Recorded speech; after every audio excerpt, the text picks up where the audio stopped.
أعوذ بالله من الشيطان الرجيم.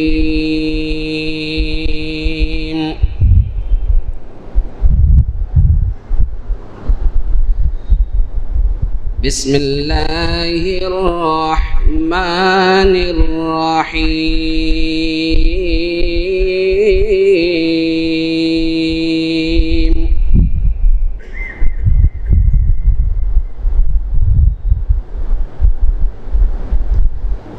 ألف لام را تلك آيات الكتاب المبين.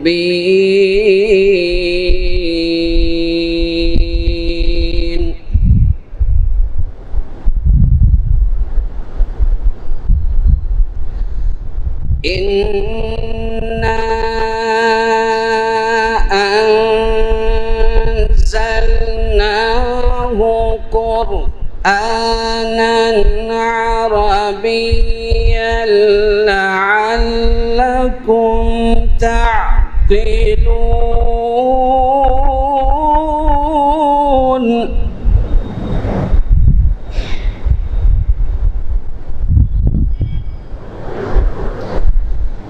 نحن نقص عليك أحسن القصص بما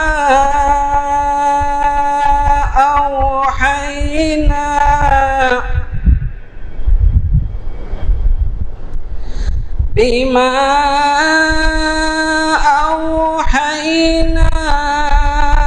إليك هذا القرآن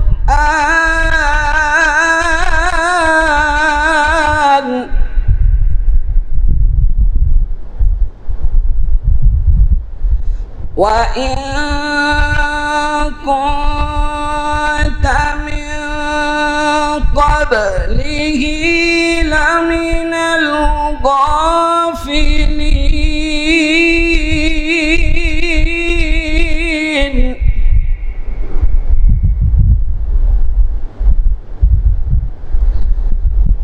إذ قال يوسف لأبيه يا أبت إني رأيت 11 كوكبا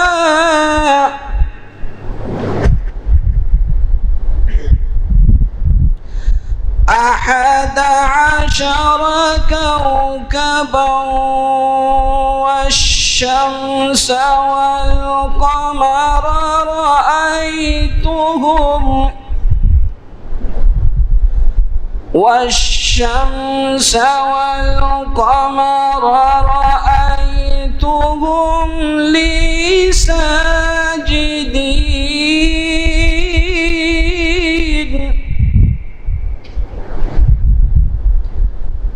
قال يا بني لا تقصص رؤياك على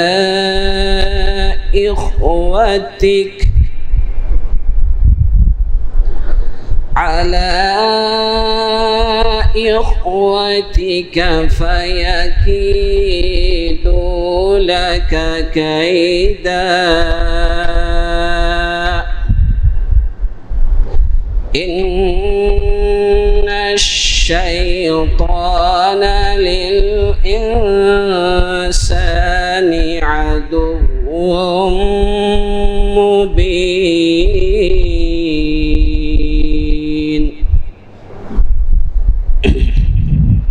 اب میں بغیر کسی تاخیر کے فضیلت الشیخ مولانا حامد مدنی صاحب کو دعوت دیتا ہوں کہ آئے اور ہم تمام سامعین ان کو چند نصیحتوں سے الحمد لله وحده والصلاة والسلام على من لا نبي بعده وأشهد أن لا إله إلا الله وحده لا شريك له وأشهد أن محمدا عبده ورسوله أما بعد فأعوذ بالله السميع العليم من الشيطان الرجيم بسم الله الرحمن الرحيم یا ایھا الذین آمنوا من یرتد منکم عن دینہ فسوف یأتی اللہ بقوم یحبهم ویحبونہ اذلۃ علی المؤمنین اعزۃ علی الکافرین یجاہدون فی سبیل اللہ ولا یخافون لومۃ لائم ذلک فضل اللہ یؤتیہ من یشاء واللہ واسع علیم۔ جامع مسجد اہل حدیث چلکل گوڑا کے محترم مصلیان، اللہ سبحانہ و تعالیٰ کا شکر اور احسان ہے کہ رب العالمین نے مجھ کم علم کو آپ کے سامنے چند باتیں کہنے کا موقع عنایت فرمایا، اور یہ میرے لیے خوشی کے ساتھ ساتھ سعادت کی بات بھی ہے کہ حیدرآباد میں موجود اہل حدیث کی جو تاریخی مسجد ہے، قدیم مسجد ہے، اس میں آپ کے سامنے چند باتیں کہنے کا مجھے موقع مل رہا ہے۔ یہ اللہ سبحانہ و تعالیٰ کی جانب سے سعادت ہے، اور اس پر اللہ سبحانہ و تعالیٰ کا جتنا شکر ادا کیا جائے کم ہے۔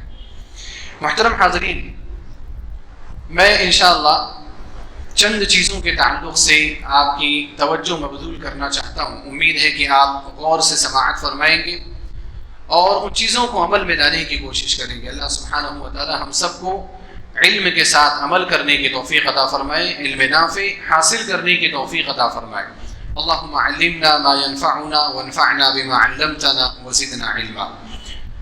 یہ زمانہ جو ہے، یہ زمانہ فتنوں کا زمانہ ہے۔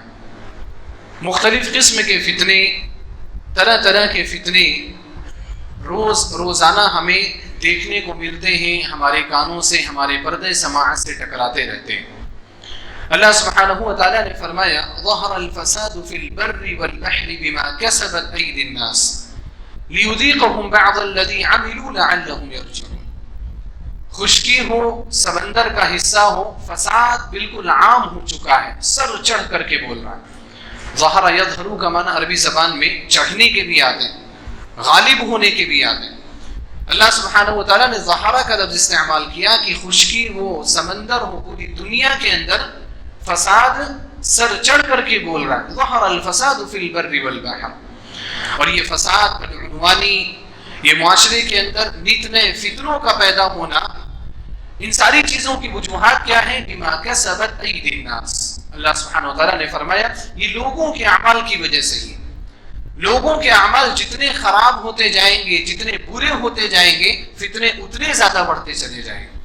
آج ہم فتنوں کو لے کر کے روتے ہیں کہ فتنے بڑھ رہے ہیں، لیکن ہم اپنے اعمال کو لے کر کے نہیں روتے کہ ہمارے اعمال برے ہیں، کیونکہ ہمارے اعمال کی وجہ سے فتنے بڑھتے ہیں۔ بما کسبت ایدی الناس۔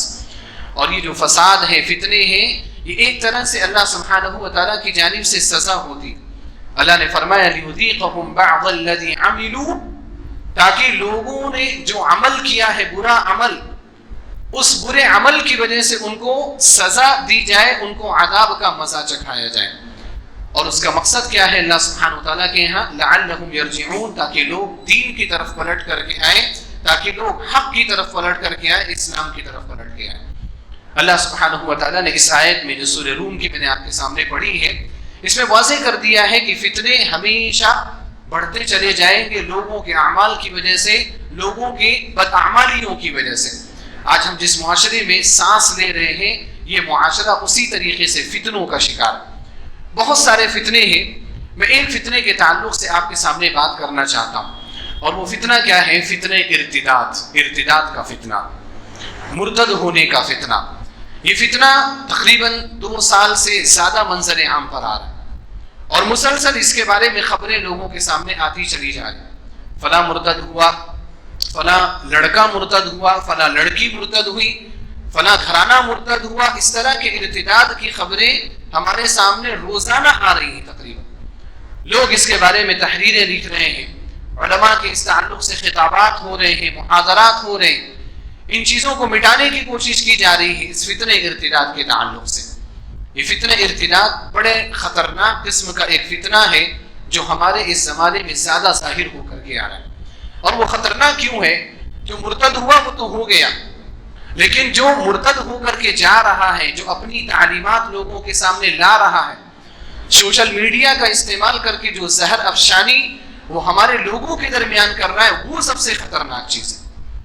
اسلامی تعلیمات کے خلاف سوال اٹھانا، اسلامی تعلیمات کے خلاف اعتراضات کرنا، یہ چیزیں ایسی ہیں کہ جو ہمارے لوگوں کو اپنے چنگل میں پھنسا رہی۔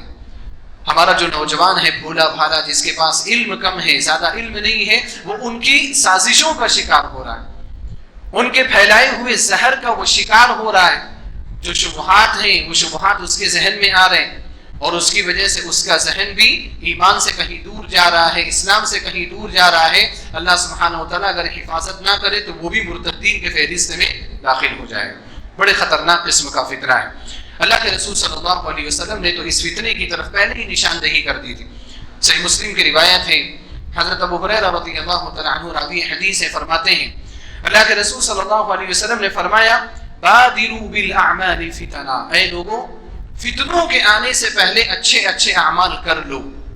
جتنے اچھے عمل کرنے ہیں، نمازیں پڑھنی ہے نماز پڑھ لو، روزے رکھنے ہیں روزے رکھ لو، حج کرنے ہیں حج کر لو، زکوٰۃ دینی ہے زکوٰۃ دے لو، اسلامی تعلیمات اسلامی علم سیکھنا ہے علم سیکھ لو، علماء کے قریب رہنا ہے علماء کے قریب رہ جاؤ، مسجدوں کو آباد کرنا ہے مسجدوں کو آباد کر لو۔ بادروا بالاعمال فتنہ، جتنے نیک اعمال ہو سکتے ہیں تمام نیک اعمال کو کرنے کی طرف دوڑو، مسابقہ کرو، سبقت کرو فتنوں کے آنے سے پہلے، کیونکہ اگر فتنہ آ گیا نا تو پھر کوئی عمل نہیں کر سکتے، تو عمل کرنا بھی چاہو کہ اس کی توفیق نہیں ملے گی۔ فتنہ دیکھو، اگر کسی انسان کے ذہن میں یہ پیدا ہو گیا کہ یہ نماز فرض نہیں ہے، یہ فتنہ ہے اس کے لیے، اب کیا وہ شخص مسجد میں آ کر کے نماز پڑھے گا؟ اگر کسی شخص کے ذہن میں یہ فتنہ پیدا ہو گیا کہ علماء کا کوئی مقام نہیں ہے، ان کی کوئی حیثیت نہیں ہے، کیا وہ علماء کے قریب رہ کر کے ان کی باتیں سنے گا، خطبات سنے گا، پروگرام سنے گا اور ان کی باتوں سے متاثر ہونے کی کوشش کرے گا؟ آج اس طرح کے فتنے بھی چل رہے ہیں، علماء سے لوگوں کو بدزن کرنے کی کوشش کی جا رہی ہے، ان سے دور کرنے کی کوشش کی جا رہی ہے۔ خامیاں سارے لوگوں کے اندر ہیں، جیسے عوام کے اندر خامیاں ہیں، موجودہ دور کے علماء کے اندر بھی خامیاں ہیں، لیکن ان خامیوں کے باوجود الحمدللہ آج بھی علماء میراث نبوت کو لے کر کے کھڑے ہوئے، آج بھی ان کے پاس نبوت کی میراث ہے، آج بھی وہ آپ کو عقیدہ سکھا رہے ہیں، آج بھی وہ آپ کو احکام و مسائل سکھا رہے ہیں۔ آج اگر آپ نے مغرب کی نماز پڑھی، یہاں پر بیٹھے ہوئے ہیں، اگر آپ کے سروں پر ٹوپیاں ہیں، اگر آپ کے چہروں پر داڑیاں ہیں، اگر آپ ٹخنے سے اوپر کپڑے پہن رہے ہیں، تو یہ سب اللہ سبحانہ و تعالیٰ کے فضل اور اس کی توفیق کے بعد علماء کی محنتوں کا ہی ثمرہ ہے۔ اگر علماء محنت نہیں کرتے تو کہاں سے یہ تبدیلیاں پیدا ہوتی؟ آج لوگ سوالات پیدا کرتے ہیں نا کہ علماء کر کیا رہے ہیں، علماء نے کیا کیا ہے، بہت سارے سوالات ہوتے ہیں۔ یہ فتنہ ہے فتنہ، ان فتنوں سے پہلے علماء کے قریب رہ کر کے علم حاصل کر لو۔ بادروا بالاعمال فتنہ۔ پھر نبی صلی اللہ علیہ وسلم نے فرمایا فتنے کیسے آئیں گے، آپ نے تشبیہ دی، کقطع اللیل المظلم، تاریک رات کے ٹکڑوں کی طرح سے یہ فتنے آئیں گے۔ زیادہ تاریک رات ہو، جب چاند جو ہے وہ بالکل یا تو ختم ہونے والا رہتا ہے یا تو شروع ہونے والا رہتا ہے، مہینے کے ابتدائی ایام یا مہینے کے آخری ایام، جب چاند بالکل روپوش ہو چکا ہوتا ہے، غائب ہو چکا ہوتا ہے، وہ راتیں کیا ہوتی ہیں؟ بڑی تاریک راتیں ہوتی ہیں، اور ان کی تاریکی کیا ہے؟ ٹکڑوں میں تبدیل ہو جاتی۔ مثال کے طور پر مغرب کے وقت ابھی اگر وہ ایام چل رہے ہیں، وہ تاریخ چل رہی ہے، تو مغرب کے وقت جو تاریکی ہوگی اس کے بعد 1 گھنٹے کے بعد اس سے زیادہ تاریکی ہوگی، اور یہ تاریکی بڑھتی چلی جائے گی، کیونکہ تاریکی کو چھانٹنے والی چیز کیا ہے؟ چاند کی روشنی، اور چاند تو ہے نہیں، چاند تو غائب ہو چکا ہے، چاند تو روپوش ہے۔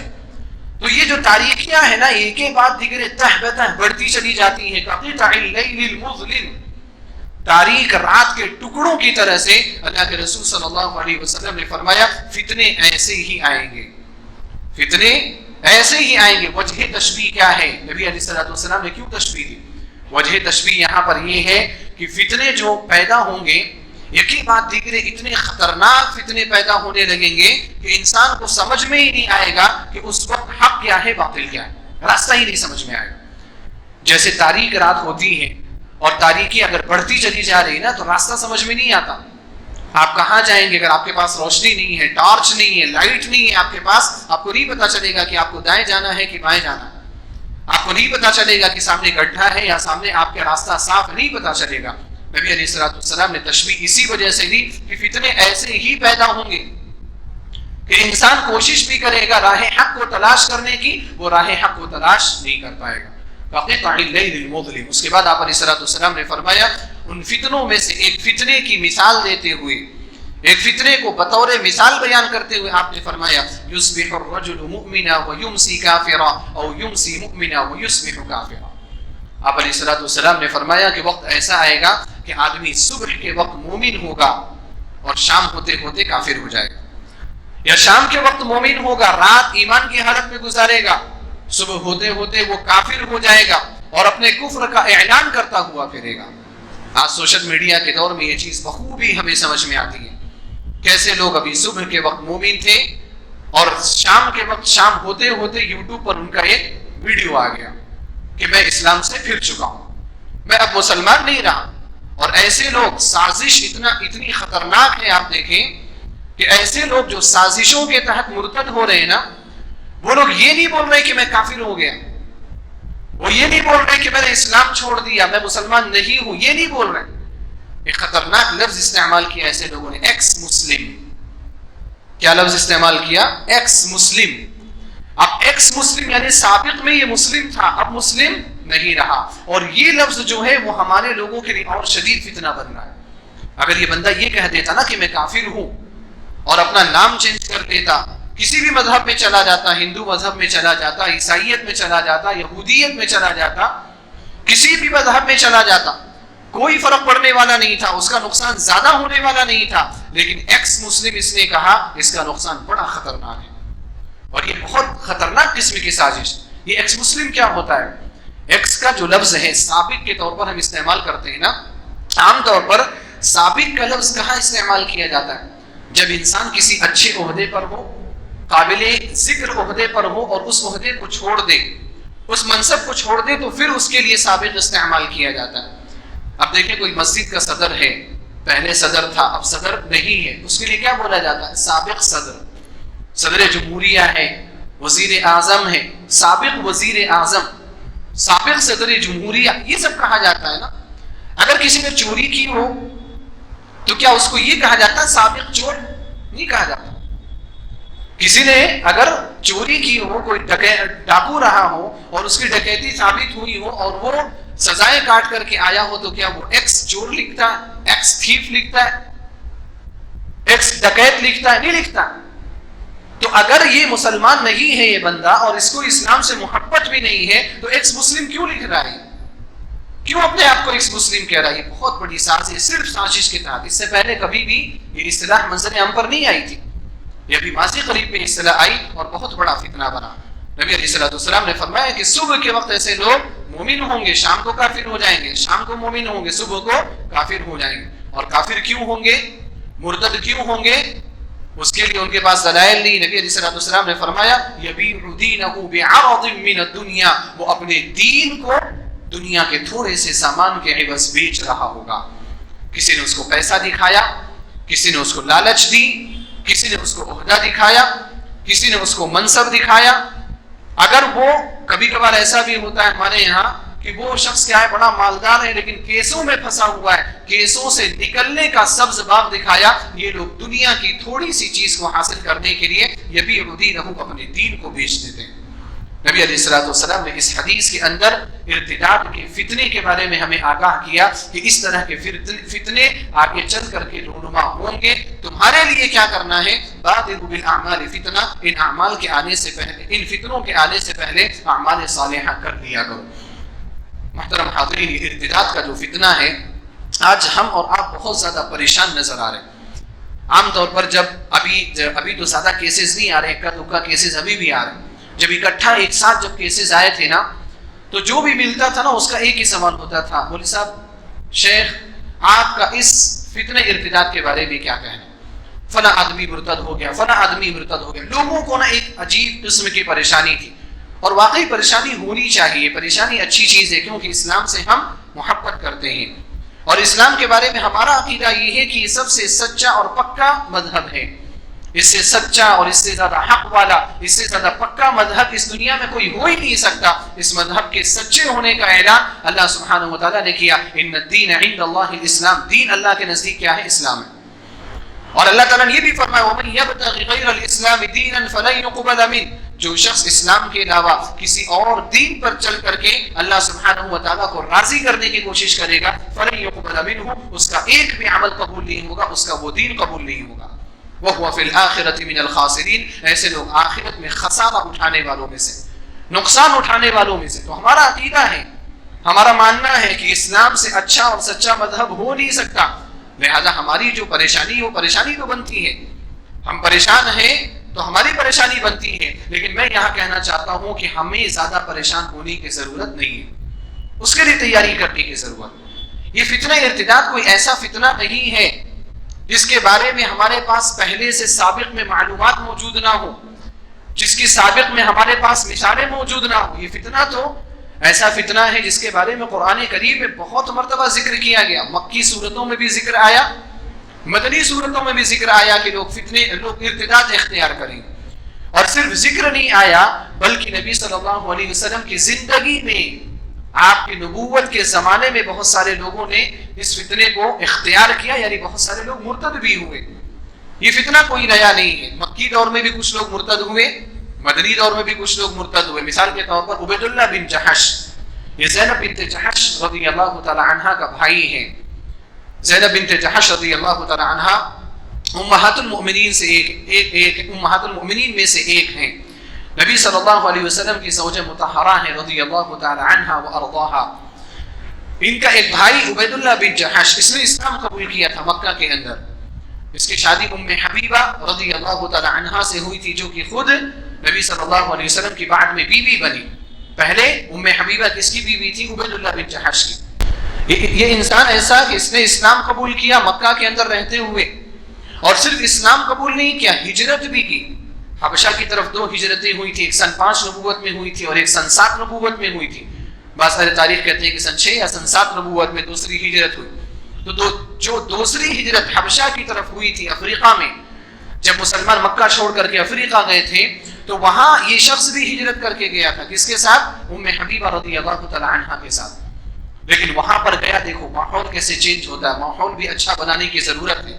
آج ہمارے نوجوان جو ہے نا، وہ ماحول نہیں دیکھتے، اپنے دوستوں کو نہیں دیکھتے، اپنے اطراف کو نہیں دیکھتے، جہاں من آیا وہاں پر رہ جاتے ہیں، جس کے ساتھ جانا ہو اس کے ساتھ چلے جاتے ہیں۔ جن مجلسوں میں بھی شرکت کی دعوت آ گئی ان مجلسوں میں شریک ہو جاتے ہیں، چاہے مجلسیں کیسے۔ ان مجلسوں کا بہت گہرا اثر پڑتا ہے، آپ کے اسلام پر اثر پڑتا ہے، آپ کی سوچ پر اثر پڑتا ہے، آپ کے عقیدے، مذہب اور منہج پر اثر پڑتا ہے۔ یہاں سے آپ مثال دیکھیں، عبید اللہ بن جحش کہاں گیا؟ ابھی تک کہاں ہے؟ مکہ میں، جہاں مسلمان ہیں۔ نبی صلی اللہ علیہ وسلم بھی مسلمان، ہجرت کر کے گیا، محنت مشقت کر کے۔ وطن چھوڑنا آسان نہیں ہوتا، وطن چھوڑ کر کے گیا۔ کہاں گیا؟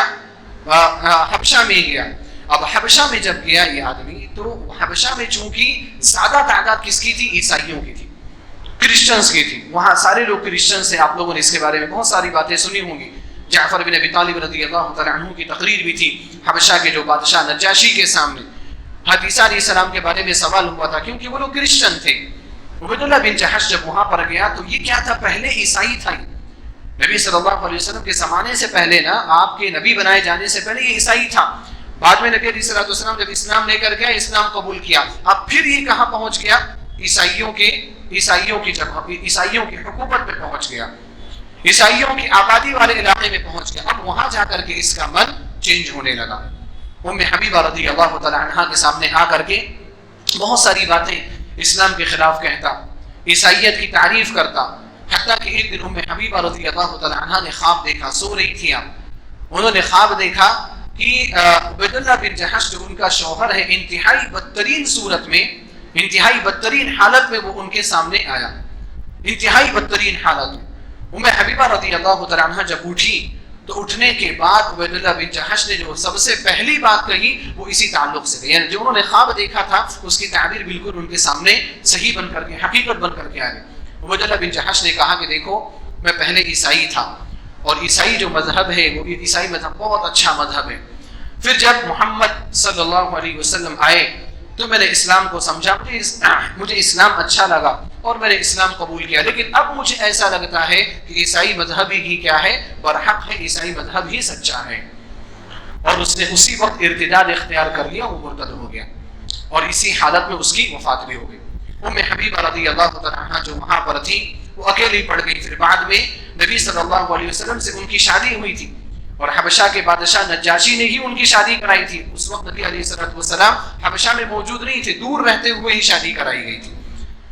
ذکر کرنے کی بات کیا ہے کہ عبید اللہ بن جحش مکی دور میں یہ شخص کیا ہو رہا ہے, مرتد ہو رہا ہے. تو مرتد ہونے کی مثالیں مکی دور کے اندر بھی موجود ہیں. اسی طرح سے ایک شخص تھا عبداللہ بن سعد بن ابی سرح, یہ شخص مسلمان ہوئے. یہ ان کی میں نام جو ہے عزت سے لے رہا ہوں کیونکہ بعد میں یہ اسلام کی طرف لوٹ آئے تھے. عبداللہ بن سعد بن ابی سرح یہ مسلمان ہوئے, اور مسلمان جو ہوئے عام مسلمانوں میں سے نہیں تھے. اللہ کے رسول صلی اللہ علیہ وسلم نے ان کو کاتب وحی بنایا تھا, وحی لکھا کرتے تھے.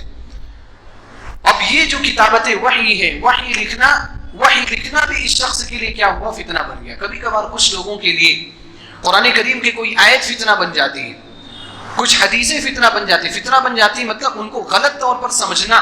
کوئی آیت بذات خود فتنہ نہیں ہے, آیتوں کو غلط طور پر سمجھنا, حدیثوں کو غلط طور پر سمجھنا, یہ بہت سارے لوگوں کے لیے فتنہ بن جاتا ہے. اسی وجہ سے ہمیں علم جو ہے کتاب و سنت کا وہ کس سے حاصل کرنا چاہیے, علماء سے حاصل کرنا چاہیے. عبداللہ بن سعد بن ابی سرح کے ساتھ یہی ہوا. یہ وحی لکھا کرتے تھے. ایک مرتبہ اللہ کے رسول صلی اللہ علیہ وسلم نے ان کو وحی املا کرایا. آپ وحی املا کرا رہے تھے. امام واحدی نے اپنی کتاب اسباب التنزیل میں اس واقعے کو ذکر کیا ہے کہ نبی علیہ السلام کے اوپر سورت نازل ہوئی اور آپ املا کرا رہے تھے, وحی لکھا رہے تھے. اور وہ کون سی آیت ہے, سورہ مؤمنون کی آیت ہے, قد افلح المؤمنون الذین هم فی صلاتهم خاشعون. یہ آیتیں ہیں. اس کے بعد اہل ایمان کی صفات کے بعد اللہ سبحانہ وتعالیٰ نے انسانوں کی پیدائش کے مراحل کا تذکرہ کیا. اس میں اللہ تعالیٰ نے فرمایا کہ وَلَقَدْ خَلَقْنَا الْإِنسَانَ مِنْ سُلَالَةٍ مِنْ طِينٍ, کہ ہم نے انسان کو مٹی سے پیدا کیا. ثُمَّ جَعَلْنَاهُ نُطْفَةً فِي قَرَارٍ مَكِينٍ, پھر ہم نے اس کو اس کے ماں کے پیٹ میں نطفے کی شکل میں رکھا. پھر وہ تفصیل ہے کہ پھر نطفے سے ہم نے لوتھڑا, پھر لوتھڑے سے گوشت علقہ, پھر اس سے گوشت کا ٹکڑا, پھر اس کے بعد ہم نے ثم انشأناه خلقا آخر, پھر ہم نے اس کو بہترین انداز میں پیدا کیا. یہ اللہ سبحانہ وتعالیٰ نے بیان فرمایا. اللہ سبحانہ وتعالیٰ کا کلام ہے, یہ قول ہے. اللہ کے رسول صلی اللہ علیہ وسلم یہ آیتیں لکھوا رہے تھے. جب یہاں پر پہنچے ثم انشأناه خلقا آخر, کہ پھر ہم نے انسان کو ایک بہترین صورت میں پیدا کیا, تو عبداللہ بن سعد بن ابی سرح جو وحی لکھ رہے تھے, جب انہوں نے اتنی آیت سنی نا تو وہ بہت متاثر ہوئے ان چیزوں کو سن کر, پیدائش کے مراحل کو سن کر کے بہت متاثر ہوئے. اور اللہ سبحانہ وتعالیٰ کی تعریف کرتے انہوں نے کہا تبارک اللہ احسن الخالقین, وہ اللہ بہت بابرکت ہے جو بہترین انداز میں پیدا کرنے والا. یعنی ان کی اپنے دل کی آواز تھی, اپنے ذہن سے نکلا تھا, کیونکہ اللہ سبحانہ وتعالیٰ کی قدرت کے بارے میں انہوں نے سنا تھا. فتبارک اللہ احسن الخالقین انہوں نے کہا. جب انہوں نے یہ ایسا کہا تو اللہ کے رسول صلی اللہ علیہ وسلم نے کہا کہ تم نے جو ابھی کہا ہے نا, یہی آیت کا حصہ بھی ہے. قرآن کریم اگر آپ پڑھیں گے سورہ مومنون, ثم انشأناه خلقا آخر فتبارک اللہ احسن الخالقین, یہ آیت کا حصہ ہے, اللہ تعالیٰ کا کلام ہے. تم نے اپنی زبان سے جو کہا ہے نا, اللہ سبحانہ وتعالیٰ نے یہی کہا ہے, اب اس کے بعد یہی لکھ دو. اب یہ چیز عبداللہ بن سعد بن ابی سرح کے لیے فتنہ بن گئی. اس کے ذہن میں شیطان نے وسوسہ پیدا کیا کہ ارے ایسا کیسے ہو سکتا ہے, کہ میرے ذہن میں ایک بات آئی فتبارک اللہ احسن الخالقین والی, اور وہی محمد صلی اللہ علیہ وسلم کہہ رہے ہیں کہ وہی اللہ کا کلام ہے. اگر وہ اللہ کا کلام ہے تو میرے ذہن میں کیسے بات آ سکتی؟ اس کا مطلب کہ محمد صلی اللہ علیہ وسلم کے بارے میں جو باتیں کہی جاتی ہیں نا, کہ یہ اپنی طرف سے گھڑ کر کے بیان کر دیتے ہیں, ہو سکتا ہے کہ ایسا ہی معاملہ ہو. وہ شخص مرتد ہو گیا, اس کے لیے چیز فتنہ بن گئی, اس نے ارتداد اختیار کر لی. حالانکہ کیا لکھتا تھا, وحی لکھا کرتا تھا, مرتد ہو گیا. اللہ کے رسول صلی اللہ علیہ وسلم نے اس کو قتل کرنا چاہا, لیکن عثمان بن عفان رضی اللہ تعالیٰ عنہ جو تیسرے خلیفہ راشد ہیں, یہ شخص جو تھا عبداللہ بن سعد بن ابی سرح, یہ عثمان بن عفان رضی اللہ تعالیٰ عنہ کا رضاعی بھائی تھا, دودھ شریک بھائی تھا. عثمان بن عفان رضی اللہ تعالیٰ عنہ نے سفارش جا کر کے کی نبی صلی اللہ علیہ وسلم سے. اللہ کے رسول صلی اللہ علیہ وسلم نے قتل نہیں کیا, لیکن یہ شخص مرتد رہا. نبی صلی اللہ علیہ وسلم کی وفات ہو گئی تب بھی مرتد رہا. اس کے بعد پھر چل کر کے نبی علیہ السلام کی وفات کے بعد جا کر کے اس نے اسلام قبول کیا. یعنی الحمدللہ اسلام کی طرف یہ پلٹ کر کے آ گئے عبداللہ بن سعد بن ابی سرح. تو ارتداد کے جو واقعات ہیں نا, وہ نبی علیہ السلام کے زمانے میں رہے, لہذا ہمیں اس کے بارے میں پریشان ہونے کی ضرورت نہیں ہے, اس کی تیاری کرنے کی ضرورت ہے. اب تیاری کیا کی جائے؟ تیاری میں سب سے اہم جن چیزوں کو جاننا ہے وہ یہ ہے کہ انسان ارتداد کے اسباب کو پہچانے. کیونکہ سب سے پہلے ہمیں کیا کرنا ہے, ہمیں اپنے اندر اسلام کی محبت ایسے پیدا کرنی ہے کہ ہم مرتد نہ ہو جائیں. اللہ سبحانہ و تعالی ہمیں یہ دعا سکھاتا ہے. ہم ہر نماز کی ہر رکعت میں کیا پڑھتے ہیں, اہدنا الصراط المستقیم, اے اللہ تو ہمیں صراط مستقیم پر گامزن فرما دے, صراط مستقیم کی ہدایت فرما دے. اب ہدایت الحمدللہ اللہ تعالیٰ نے ہمیں صحیح منہج کی رہنمائی کی ہے. علم کہتے ہیں کہ جب آپ صحیح منہج پر ہیں پھر ہدایت کی دعا کا معنی کیا ہے؟ ہدایت کی دعا کا معنی استقامت ہے کہ اللہ تعالیٰ اسی پر آپ کو جمائے رکھے, اللہ تعالیٰ اسی پر آپ کو استقامت عطا کرے. یہ دعا ہم اور آپ ہر نماز کی ہر رکعت میں کیا کرتے ہیں, اہدنا الصراط المستقیم. تو اسلام کی محبت پیدا کرنے کے لیے ہمیں اسباب کو جاننا ضروری ہے اور ان اسباب سے اپنے آپ کو بچانا ضروری ہے, کیونکہ ہم نے ان اسباب سے اپنے آپ کو نہیں بچایا تو پھر کہیں ہم اس فتنے کا شکار نہ ہو جائیں. اسباب کیا ہیں؟ سب سے پہلا اور بڑا سبب جو میری نظر میں ہے, علماء نے بہت ساری چیزیں ذکر کی ہیں لیکن ان کے اقوال کو پڑھنے کے بعد جو میری نظر میں جو سب سے بڑا سبب سمجھ میں آیا نا, وہ خواہشات نفسانی کی پیروی ہے. خواہشات نفسانی کی پیروی. اب خواہشات نفسانی کیا ہے؟ اپنے ذہن میں نا بہت ساری چیزیں پیدا ہوتی, خواہش ہوتی. کیا خواہش ہوتی؟ نماز نہ پڑھے, یہ بھی خواہشات نفسانی. نماز نہ پڑھنے کی خواہش ہوتی. مال کمانا, مال کمانے کے لیے حلال اور حرام کچھ بھی مت دیکھو, اس کے لیے بھی یہ بھی کیا ہے؟ خواہشات نفسانی. خواہشات نفسانی یہ ہے کہ پڑے رہو بس سوتے رہو, یہ بھی خواہشات نفسانی. کوئی کام نہیں کرنا ہے, کوئی فرض ادا نہیں کرنا ہے. خواہشات نفسانی کیا ہے؟ جا کر کے چاہے خانوں میں بیٹھ کر کے چائے پیو, مسجدوں میں بیٹھ کر کے درس مت سنو, یہ بھی خواہشات نفسانی. یعنی ہر وہ چیز جو غلط ہے اور جس کی خواہش ہمارا نفس کرتا ہے وہ سب کیا ہے؟ خواہشات نفسانی. ان خواہشات نفسانی کی پیروی کرنا, ان خواہشات نفسانی کی اتباع کرنا ہمیں چھوڑنا پڑے گا, کیونکہ یہ خواہشات نفسانی ہمیں ارتداد کی طرف لے کر کے جاتے ہیں. آج ہم اور آپ یہ سمجھتے ہوں گے شاید کہ جو لوگ مرتد ہو رہے ہیں نا ان کے پاس دلائل ہیں. ایکس مسلم کے نام سے جو لوگ ڈیبیٹ کرتے ہیں, جنہوں نے اپنا یوٹیوب چینل بنایا ہوا ہے, جنہوں نے بہت ساری باتیں سامنے رکھی ہوئی ہیں, تو کچھ لوگوں کے ذہن میں ایسا آتا ہے کہ ان کے پاس بڑے مضبوط دلائل ہیں, اسی وجہ سے یہ اسلام کو چھوڑ رہے ہیں. حالانکہ ایسا نہیں ہے. ہو سکتا ہے اکا دکا دلائل ہوں گے لیکن بوتے دلائل ہیں, بیکار قسم کے دلائل. بڑی چیز کیا ہے؟ خواہشات نفسانی. انسان جو ہے وہ اپنی خواہشات کو پابند کر کے چلنا نہیں چاہتا. اب ایک شخص اسلام میں رہے گا تو دیکھو اس کو کیا کرنا پڑتا ہے. اسلام میں آپ ہیں تو آپ جھوٹ نہیں بول سکتے, آپ مسلمان ہیں تو آپ چوری نہیں کر سکتے, آپ مسلمان ہیں تو آپ نماز نہیں چھوڑ سکتے, آپ مسلمان ہیں تو آپ روزے نہیں چھوڑ سکتے, آپ مسلمان ہیں تو آپ زکوٰۃ دینا نہیں چھوڑ سکتے, آپ مسلمان ہیں آپ ذکر و اذکار کرنا نہیں چھوڑ سکتے, آپ مسلمان ہیں آپ حرام نہیں کما سکتے, آپ مسلمان ہیں آپ حلال سے اعراض نہیں کر سکتے, آپ مسلمان ہیں آپ کو اپنا ہر عمل, زندگی کی ہر چیز, زندگی کا ہر سیکنڈ آپ کو اسلام کے مطابق گزارنا ہے. اب اتنی سکت, اتنی طاقت ہر آدمی کے پاس کہاں ہے؟ کچھ لوگ کیا کرتے ہیں, تھوڑا موڑا کرتے ہیں, بہت ساری چیزیں چھوڑ دیتے ہیں, جیسا کہ ہم میں سے اکثر و بیشتر لوگوں کا معاملہ ہے.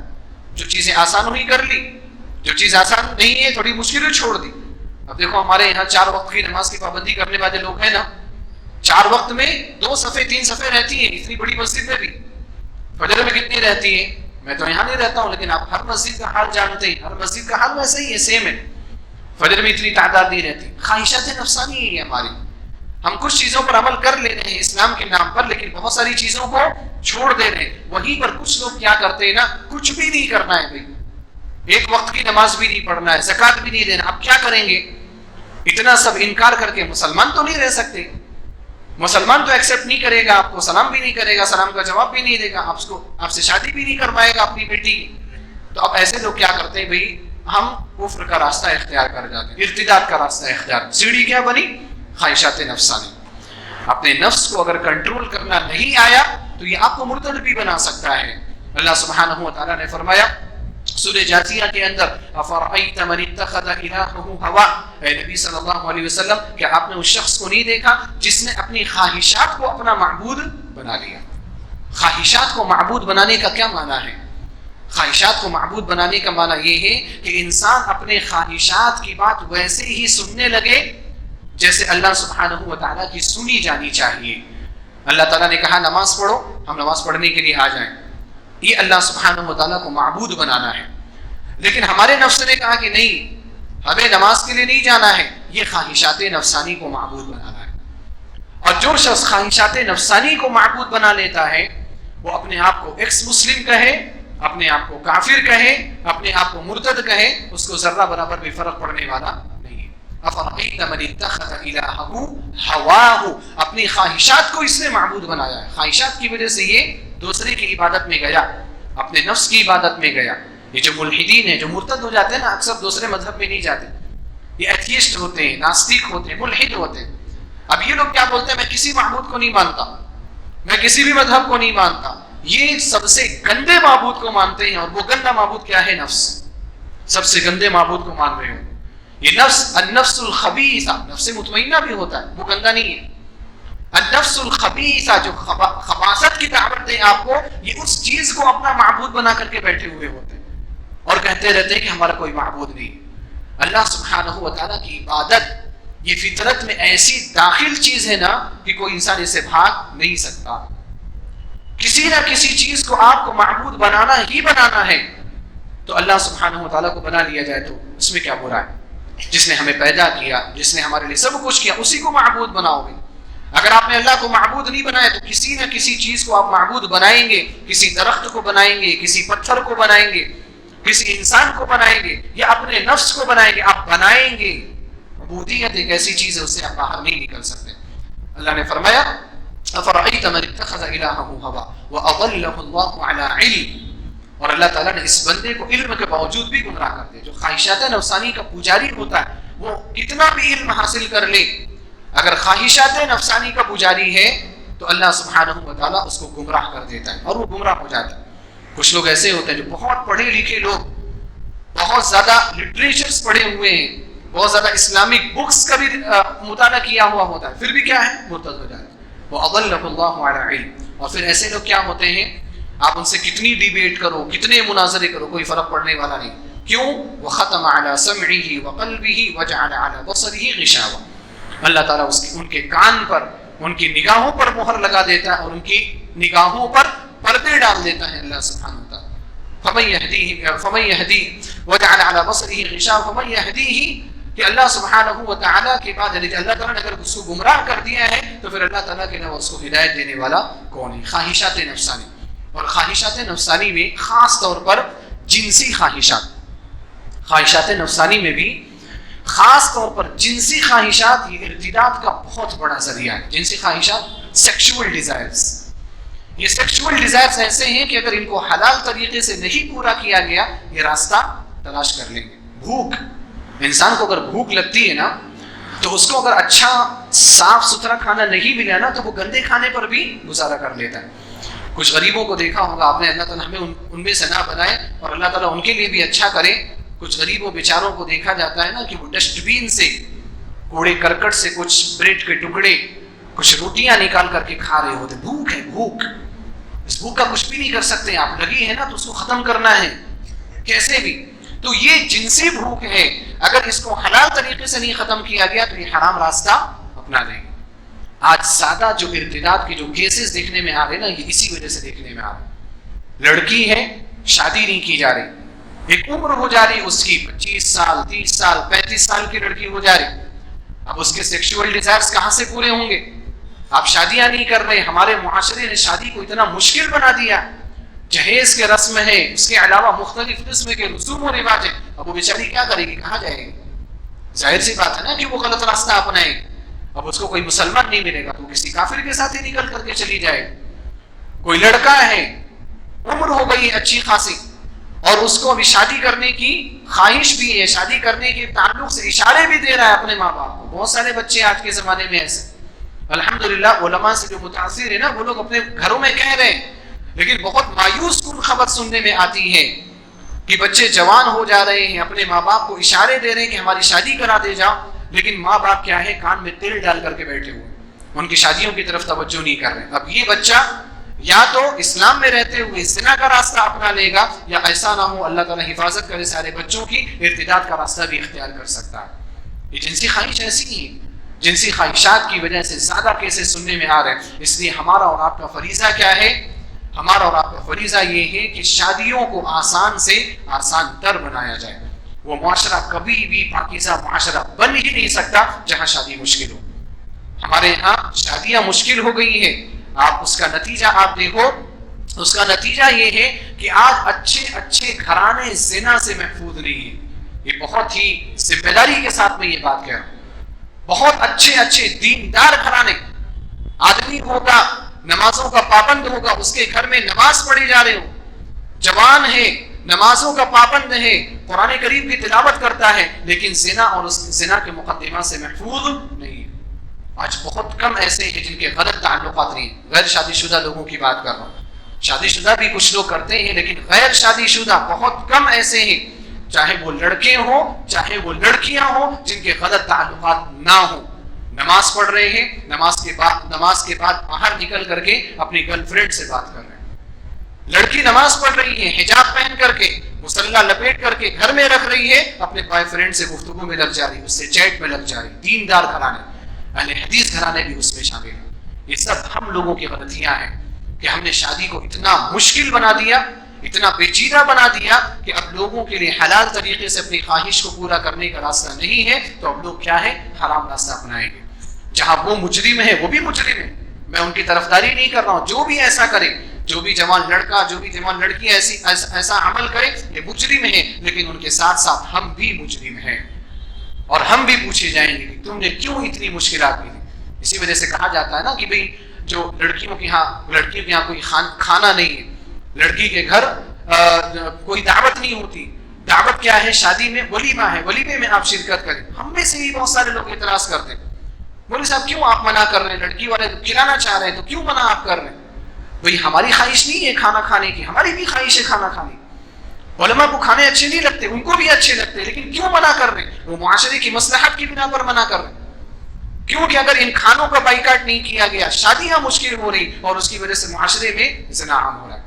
ہو سکتا ہے ہمارے ایک دو لوگوں کے چھوڑنے کی وجہ سے اس طرح سے ساری چیزیں بند ہو جائے، ختم ہو جائے، ان رسم و رواج پر پابندی لگ جائے. ممکن ہے، کوشش کرنی چاہیے، لیکن ہم لوگ ہی ساتھ نہیں دے رہے. لڑکی کے گھر سے دعوت آ رہی ہے کہ لڑکی کی شادی ہے، فلاں فنکشن ہال میں دعوت ہے، دناتے ہوئے پہنچ جا رہے ہیں، کچھ بھی نہیں سوچ رہے، بیٹھ کے کھا رہے ہیں.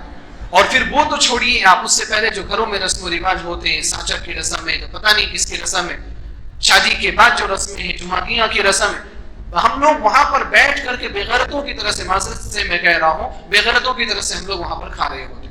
ہم یہ نہیں دیکھتے کہ ان دعوتوں کا منفی اثر معاشرے پر کیا پڑ رہا ہے، لوگوں کی شادیوں پر کیا اثر پڑ رہا ہے. اور پھر اس کے بعد ہم روتے ہیں کہ مولوی صاحب فلاں مرتد ہو گیا، فلاں مرتد ہو گیا. یہ رونا کس بات کا ہے؟ اس رونے کا حل تھا ہمارے پاس، جب ہم نے حل کو تلاش نہیں کیا تو پھر رونا ہی باقی بچے گا. یہ بہت بڑی وجہ ہے خواہشات نفسانی کی اتباع. اور بھی بہت سارے اسباب ہیں، لیکن وقت بہت کم ہے. میں شارٹ میں ایک دو چیزوں کی طرف اشارہ کر کے اپنی بات ختم کروں گا. تعلیم و تربیت کی کمی ایک بہت بڑا سبب ہے. تعلیم و تربیت کی کمی. ہمیں اور آپ کو الحمدللہ اس تعلق سے پریشان ہونے کی ضرورت نہیں ہے جو مرتد ہو رہے، کیونکہ میں نے جہاں تک غور کیا، میرا جہاں تک علم ہے، ناقص علم، میرے علم کے مطابق کوئی بھی ایسا لڑکا جو مسجد سے جڑا ہوا ہو، کوئی بھی ایسی لڑکی جو مسجدوں میں آ کر کے نماز پڑھتی ہو، جمعہ کے خطبات سنتی ہو، الحمدللہ ان میں سے کوئی بھی مرتد نہیں ہوا. مرتد ہونے والے وہ گھرانے ہیں جن کے یہاں عورتوں کو مسجدوں میں جانے کی پابندی لگائی. مرتد ہونے والے وہ گھرانے ہیں جن کے گھروں میں کبھی بھی کوئی نماز نہیں پڑھتا. یہ وہ گھرانے، یہ تعلیم سے بھی دور، تربیت سے بھی دور، ہر چیز سے یہ لوگ دور ہیں. تو جو لوگ تعلیم و تربیت سے دور ہیں وہی لوگ مرتد ہو رہے ہیں. ہمیں چاہیے کہ ہم تعلیم و تربیت کو زیادہ سے زیادہ عام کریں. ابوبکر صدیق رضی اللہ تعالیٰ عنہ کے زمانے میں بے تحاشا لوگ مرتد ہوئے تھے. ایک فتنہ ارتداد مشہور ہے، اور جس کے بارے میں کہا جاتا ہے کہ اللہ سبحانہ وتعالیٰ نے ابوبکر رضی اللہ تعالیٰ عنہ کے ذریعے سے اس امت کی حفاظت کی، فتنہ ارتداد کا خاتمہ کر کے آپ نے فتنہ ارتداد کا خاتمہ کیا. آپ کو معلوم ہے کہ ابوبکر صدیق رضی اللہ تعالیٰ عنہ کے زمانے میں جو لوگ مرتد ہوئے تھے ان میں سے اکثریت کہاں کی تھی اور کیوں مرتد ہوئے تھے؟ آپ یاد رکھیں کہ مکہ، مدینہ اور طائف، جہاں پر صحابہ کرام کثرت سے موجود تھے، جہاں کے لوگ وقفے سے نبی صلی اللہ علیہ وسلم کے پاس آ کر کے علم حاصل کیا کرتے تھے، ان تین شہروں کے لوگ مرتد نہیں ہوئے. مرتد کون سے لوگ ہوئے؟ جو دور دراز علاقوں میں تھے، جنہوں نے آ کر کے نبی صلی اللہ علیہ وسلم کے سامنے زانوے تلمس بھی تحریم کیا تھا، جنہوں نے نبی صلی اللہ علیہ وسلم کے سامنے آ کر کے حدیث بھی نہیں سنی، یہ لوگ مرتد ہوئے زیادہ. ان لوگوں کی جانب سے ارتداد کی خبریں زیادہ آئیں. سمجھ میں آتی ہے وجہ کیا ہوئی ارتداد کی؟ علم حاصل نہ کرنا، اسلام کو نہ سمجھنا، کتاب و سنت کو نہ سمجھنا. ہمارا فرض منصبی ہے کہ ہم تعلیم و تربیت کو عام کریں، اپنے بچوں کو ہم مسجدوں میں لایا کریں، علماء سے جوڑیں.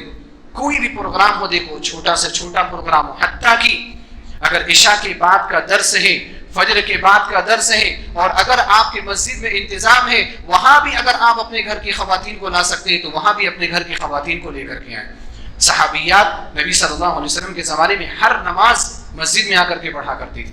نبی علیہ السلام نے ان کو اجازت دی تھی. فجر کی نماز بھی خواتین پڑھا کرتی تھی. تو اگر فجر کی نماز میں عرض ہو رہا ہے خواتین کی اصلاح، اپنے لڑکی کی اصلاح، اپنی بیٹی کی اصلاح، اپنی بیوی کی اصلاح، بہن کی اصلاح، امی کی اصلاح کے لیے اگر ان کو مسجد میں لانا ہو تو مسجد میں لے کر کے آئیں. کیونکہ آیتیں سنیں گی، حدیثیں سنیں گے، ان کا ایمان تازہ رہے گا. کتنے بھی حملے ہوں گے نا، ان حملوں کا ان کے ایمان پر کوئی اثر نہیں ہوگا. تو تعلیم و تربیت کو ہمیں بڑھاوا دینا ہے. اسی طریقے سے ایک اور اہم چیز ہے کہ ہمیں کفار کی طرف راغب نہیں ہونا ہے. ہمارے ہاں جو زیادہ لوگ مرتد ہو رہے ہیں نا، وہ لائف اسٹائل کس کی دیکھتے ہیں؟ کافروں کی. بڑے بڑے جو سیلیبریٹیز ہیں، بزنس مین ہیں، اسپورٹس مین ہیں، ان لوگوں کی زندگیوں پر زیادہ نظر رکھتے ہیں. فلاں کا بنگلہ اتنے کروڑ کا، اتنی منزلوں پر مشتمل، فلاں کے پاس اتنی گاڑیاں. آج میں نے سنا کوئی کہیں کا باہر کا سکھ ہے، اس کے پاس پتہ نہیں کون سی گاڑی کا نام بھی تو بھول گیا، وہ بہت مہنگی گاڑی سمجھی جاتی ہے. اس کے پاس ہر کلر کی گاڑیاں، 15 کلر کی گاڑیاں. اور وہ سکھ ہے، وہ اپنی پگڑی کے کلر سے میچ کر کے وہ گاڑی چلاتا ہے، اپنے پگڑی کے کلر سے میچ کر کے وہ گاڑی چلاتا ہے. تو ہم ایسے لوگوں کی زندگیوں کو بہت زیادہ دیکھتے ہیں جو ملینز بلینز کے مالک ہیں. ایسے لوگوں کی زندگیوں کو زیادہ دیکھنے سے نا اسلام کی محبت کم ہو جاتی ہے. ہمارے اندر کیا نا، دنیا کو حاصل کرنے کا جذبہ زیادہ پیدا ہو جاتا ہے. آپ دیکھو نا، شہر میں چلتے رہتے ہیں، کوئی مہنگی بائک لے کر کے آ گیا، کوئی بہت زیادہ مہنگی کار لے کر کے آ گیا، ساری نظریں کیا رہتی ہیں؟ ادھر ہی پلٹ جاتے ہیں. کیا ہے بھئی، آپ دنیا دیکھ رہے ہو، آپ مت دیکھو، آپ اس کو اگنور کرو، جائے گی چلی جائے گی، اس کے پاس ہے. آپ کیوں اپنا دل جلا رہے ہیں اس کو دیکھ کر کے؟ ہمارے نبی صلی اللہ علیہ وسلم کی تعلیم کیا ہے؟ انظروا الی من هو اسفل منکم، جو تم سے نیچے نا ان کو دیکھا کرو. فهو اجدر الا تزدروا نعمت اللہ علیکم، اوپر والے لوگوں کو دیکھو گے اللہ کا شکر کبھی بھی نہیں کر سکو گے. نیچے والوں کو دیکھو گے نا، جو آپ سے نیچے ہیں، آپ سے کم مالدار ہیں، آپ سے کم ان کے پاس مال ہے، اللہ سبحانہ وتعالیٰ کا شکر کا جذبہ آپ کے دلوں کے اندر پیدا ہوگا، اور پھر اسلام کی طرف آپ راغب ہو جائیں گے. دنیا زیادہ دیکھو گے، ایسے لوگوں کو زیادہ دیکھو گے، دنیا کی محبت پیدا ہوگی. پھر حلال حرام کے درمیان بھی تمیز بھول جاؤ گے. پھر اسلام تمہارے آڑے آئے گا، تمہارے اس ترقی کے آڑے آئے گا، اسلام کو بھی ٹھوکر مار کر کے نکل جاؤ گے، جیسا کہ عیسائیوں نے کیا. عیسائیوں نے کیا کیا؟ آج عیسائیت کچھ بھی نہیں بچی، عیسائیت دم توڑ چکی ہے. کیونکہ عیسائیوں کے یہاں مذہبیت باقی نہیں بچی. وجہ کیا ہے؟ وجہ یہ ہے کہ ان لوگوں نے یہ دیکھا کہ اگر ہم مذہب کے مطابق چل رہے ہیں تو ہماری یہ جو دنیا کی ترقی ہے نا، یہ دنیا کی ترقی رک رہی ہے. حالانکہ ایسا ہے نہیں، دنیا کی ترقی بھی مل سکتی ہے، وہ غلط ہے. لیکن ان لوگوں نے ایسا سمجھا، انہوں نے کیا کیا؟ پوپ کو بلا کر کے فیصلہ کر لیا، کہا کہ بھئی ہمیں دنیا کا کام کرنے دو، آپ اپنا مذہب لے کر کے چلو. اسی وجہ سے آپ کسی بھی پوپ کو حلال اور حرام پر فتویٰ دیتے ہوئے نہیں دیکھیں. اپنی عوام کو یہ بولتا ہوں کہ بھئی سود حرام ہے، یہ حرام نہیں، کوئی نہیں بولتا. ان لوگوں نے کیا ہے نا، اپنے مذہب کو ٹھوکر مار دیا ہے. آج مسلمان بھی ویسے ہی کر رہا ہے کہ اس کو ملینز کا بلینز کا مالک بننا ہے نا، تو اسلام اس کے آڑے آ رہا ہے، اس کو لگ رہا ہے تو وہ ٹھوکر مار کر کے نکل جا رہا ہے، مرتد ہو جا رہا ہے. دنیا کی محبت اتنی زیادہ پیدا نہ کرے. یہ چند اسباب میں نے ذکر کیا، اور بھی بہت سارے اسباب ہیں، لیکن وقت میرا ختم ہوا چاہتا ہے. اللہ سبحانہ وتعالیٰ سے میں دعا کرتا ہوں کہ الہ العالمین تو ہم سب کی ایمان اور عقیدے کی حفاظت فرمائے.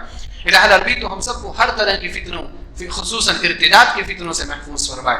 الہ العالمین اسلام کی محبت، ایمان کی محبت، قرآن کریم اور احادیث کی محبت ہمارے دلوں کے اندر پیدا فرمائے. الہ العالمین نبی صلی اللہ علیہ وسلم کی محبت، صحابہ کرام، سلف صالحین اور ہمارے دور میں جو علماء ہیں ان کی محبت ہمارے دلوں کے اندر پیدا فرمائے. الہ العالمین تو ہم سب کی اصلاح فرمائے، ہمارے نوجوان بچوں کی، ہمارے نوجوان بھائیوں کی، ہمارے نوجوان بہنوں کی اصلاح فرمائے. الہ العالمین ہر شخص کو فتنے سے دور رہنے کی توفیق عطا فرمائے. آمین. آخر دعوانا الحمد للہ رب العالمین. السلام علیکم ورحمۃ اللہ وبرکاتہ.